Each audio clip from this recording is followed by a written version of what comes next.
여러분, 한 감독의 경질 소식이 전 세계 축구계를 뒤흔들고 있습니다. 인도네시아 축구대표팀의 신태용 감독이 갑작스러운 경질을 당했다는 소식 들어보셨나요? 신태용 감독은 2019년 인도네시아 대표팀에 부임한 이후 놀라운 성과를 만들어냈습니다. 인도네시아는 아시아축구연맹 AFC 아시안컵 16강에 올랐고 한국을 꺾고 U23 아시안컵 준결승까지 진출했습니다. 또한 북중미 월드컵 아시아 예선 3차 예선에서 역사상 첫 승리를 기록하며 월드컵 본선 진출 가능성을 현실로 만들었습니다. 그런데 이런 성과에도 불구하고 갑작스러운 경질이라니 여러분은 어떻게 생각하시나요? 장기적인 목표를 위해 신중하게 검토한 결과라는 인도네시아 축구협회의 설명이 팬들의 실망을 잠재울 수 있을까요? 신태용 감독이 인도네시아 축구의 급성장을 이끌었던 만큼 이번 경질은 팬들에게 큰 충격으로 다가왔습니다.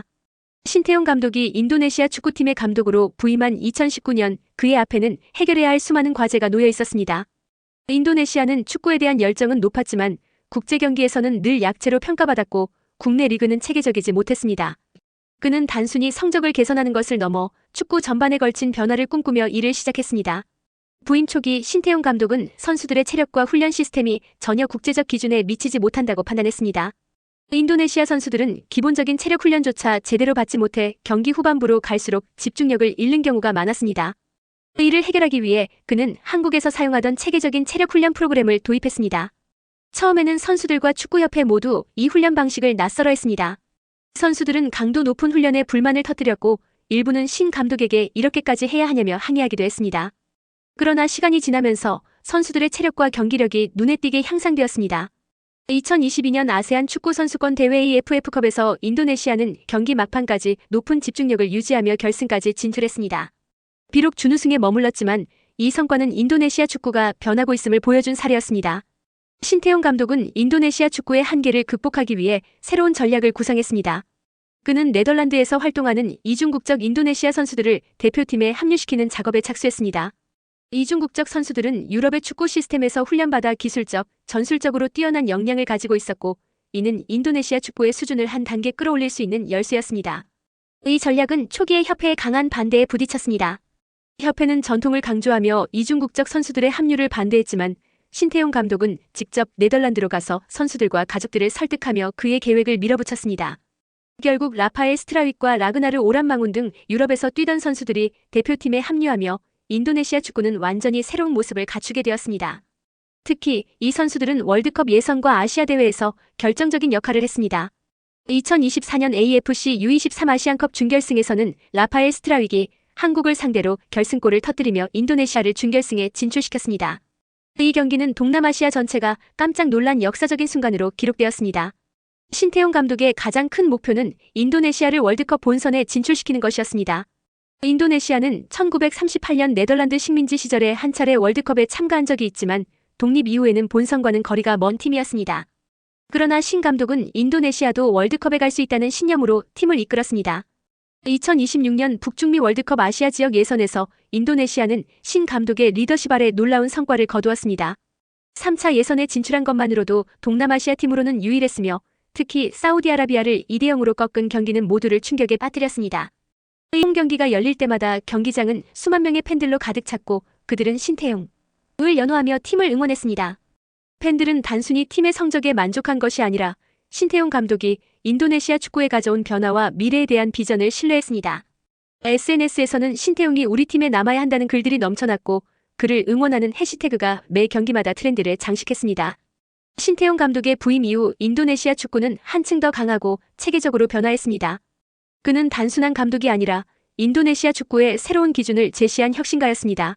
하지만 이런 성과에도 불구하고 그의 이야기는 예기치 못한 결말로 향하게 됩니다. 그의 경질 소식은 축구 팬들에게 큰 충격을 안기며 인도네시아 축구의 불확실한 미래를 예고합니다.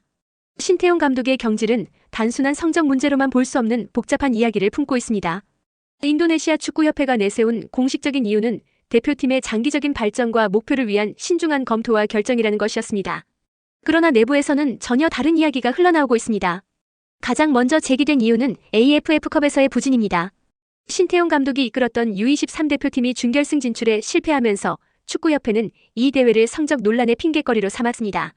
하지만 AFF컵은 동남아시아 지역 대회로 한국이나 일본과 같은 강팀이 참여하지 않는 비교적 작은 대회입니다. 더욱이 AFF컵은 신태용 감독의 우선순위에서도 뒤로 밀렸습니다. 신 감독은 월드컵 아시아 3차 예선과 2026년 본선 진출을 목표로 주력 선수들의 체력 관리와 국제 경기 경험을 우선시했기 때문입니다. 실제로 AFF컵에서는 주요 선수들이 배제된 채 2진급 선수들로 경기에 임했죠. 팬들은 이런 상황을 이해하며 협회의 결정을 비난했지만 협회는 여론을 무마하기 위해 AFF컵 성적 부진을 신 감독의 책임으로 몰아갔습니다. 신 감독이 강력히 추진했던 네덜란드 이중국적 선수 영입 정책도 그의 경질에 큰 영향을 미쳤습니다. 인도네시아 축구는 오랜 기간 내수 자원에 의존해왔으나 국제 경쟁력을 갖추기 위해 유럽에서 태어나고 자란 이중국적 선수들을 활용해야 한다는 주장이 제기되었습니다. 신태용 감독은 이를 적극적으로 추진했고 네덜란드 출신 선수들 중 몇몇은 인도네시아 대표팀에 합류하며 실제 경기에서 좋은 성과를 내기도 했습니다. 하지만 이 과정에서 협회 내부의 반발이 심각했습니다. 특히 기존 선수들을 내치고 외국 출신 선수들을 대표팀에 포함시키는 것을 두고 협회 내부 인사들과 갈등이 빚어졌습니다. 축구협회는 전통을 중요시한다는 이유로 이 정책에 소극적이었으며 일부는 인맥과 지역 감정까지 동원하며 신 감독의 결정을 방해했습니다. 신태용 감독은 취임 초부터 축구협회와 잦은 갈등을 겪었습니다. 그는 선수들의 체계적인 훈련과 국제 기준에 맞춘 경기 방식을 강조했지만 협회는 종종 이를 방해했습니다. 협회의 주요 인사들은 오래된 방식과 내부 관행을 고수하려 했으며 이는 신 감독이 추구하는 방향과 정면으로 충돌했습니다. 특히 지난해 열린 AFC U23 아시안컵에서는 신태용 감독이 준결승 진출이라는 성과를 냈지만 협회는 여전히 그를 지원하기보다는 비판을 쏟아냈습니다. 선수단 관리는 왜 이렇게 미흡했느냐, 대표팀의 목표 설정이 과했다는 등의 트집을 잡으며 그의 업적을 깎아내리려는 시도가 계속되었습니다. 무엇보다 축구협회의 진짜 의도는 월드컵 본선 진출 실패 시 책임을 떠넘기기 위한 것이었다는 분석이 많습니다. 현재 인도네시아는 월드컵 아시아 3차 예선에서 조 3위를 기록 중으로 2위인 호주와 승점 차는 단 1점입니다. 본선 진출 가능성이 있는 상황이지만 남은 경기 일정이 까다롭고 현실적으로 쉽지 않은 도전입니다. 축구협회는 신태용 감독이 실패할 경우 비난의 화살이 자신들에게 돌아올 것을 우려했습니다. 그래서 월드컵 예선이 끝나기 전에 그를 경질하고 새로운 감독에게 모든 책임을 전가하려는 계산이 깔려 있었다는 분석입니다. 협회장 에릭 토이르는 우리는 새로운 리더십이 필요하다며 경질의 당위성을 주장했지만 팬들과 전문가들은 이 발언이 실상 자신의 책임을 회피하려는 의도로 보고 있습니다. 신태용 감독의 경질 발표 이후 인도네시아 축구 팬들의 분노는 폭발했습니다. SNS에서는 신태용 복귀를 요구하는 해시태그가 빠르게 퍼졌으며 주요 언론도 협회의 결정을 비판했습니다. 일부 팬들은 거리 시위를 벌이며 협회에 항의했으며 신태용이 만든 팀을 왜 망치려 하는가? 라는 플래카드가 등장하기도 했습니다. 특히 신태용 감독의 아들인 신재원 선수도 SNS를 통해 지난 5년간 아버지가 겪은 일을 다 말하고 싶지만 참겠다며 축구협회를 간접적으로 비판했습니다. 그의 글은 수많은 팬들로부터 공감을 얻으며 더 큰 여론을 불러일으켰습니다. 신태용 감독의 경질은 단순한 감독 교체를 넘어 인도네시아 축구계의 고질적인 문제를 드러낸 사건입니다. 축구협회의 이기적이고 비합리적인 결정은 신태용 감독의 업적을 무색하게 만들었으며 앞으로 인도네시아 축구에 어떤 영향을 미칠지 예측하기 어려운 상황입니다. 이제 남은 것은 신태용 감독의 새로운 도전과 인도네시아 축구의 불확실한 미래입니다. 팬들의 목소리가 협회의 방향을 바꿀 수 있을까요? 아니면 인도네시아 축구는 다시 암흑기로 돌아가게 될까요? 신태용 감독의 퇴장은 인도네시아 축구계에 커다란 질문을 남겼습니다. 과연 인도네시아는 이제 어디로 갈 것인가? 그는 단순히 승리하는 감독이 아니라 인도네시아 국민들에게 축구라는 새로운 희망을 심어준 지도자였습니다. 하지만 그의 경질로 그 꿈은 한순간에 흔들리고 말았습니다. 인도네시아 축구협회는 새로운 리더십이 필요하다며 네덜란드 출신 패트릭 클로이베르트를 후임자로 선임할 가능성을 발표했습니다. 하지만 클로이베르트는 감독으로서의 경력이 거의 없는 인물로 팬들은 경험이 없는 그가 월드컵 본선 진출을 이끌 수 있을까? 라는 의문을 던지고 있습니다. 반면 신태용 감독의 미래는 더 밝아 보입니다. 이미 여러 동남아시아 국가들이 그를 영입하기 위해 움직이고 있다는 소식이 전해지고 있습니다. 그의 경질 이후 베트남과 태국 등은 신태용이 우리 팀을 맡아준다면 월드컵 본선은 꿈이 아니다라며 러브콜을 보냈습니다.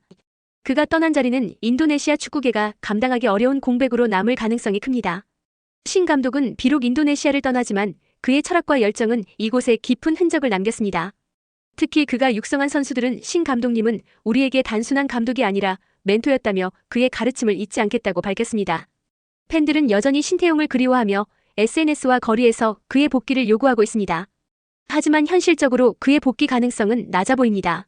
오히려 인도네시아 축구협회의 이기적인 결정이 앞으로 어떤 결과를 초래할지 팬들과 전문가들은 우려를 표하고 있습니다. 신태용 감독의 이야기는 여기서 끝난 것이 아닙니다. 그는 새로운 도전과 기회를 향해 나아갈 것이고 그의 열정은 또 다른 팀에서 빛날 것입니다. 그리고 인도네시아 국민들은 언젠가 그의 진가를 다시금 깨닫게 될 날이 올지도 모릅니다. 여러분은 어떻게 생각하시나요? 신태용 감독의 퇴장이 인도네시아 축구에 어떤 영향을 미칠지, 그리고 그의 다음 행보가 어떻게 펼쳐질지 함께 지켜보시죠. 오늘 영상이 유익하셨다면 좋아요와 구독 부탁드리며 다음 영상에서 또 만나요. 감사합니다.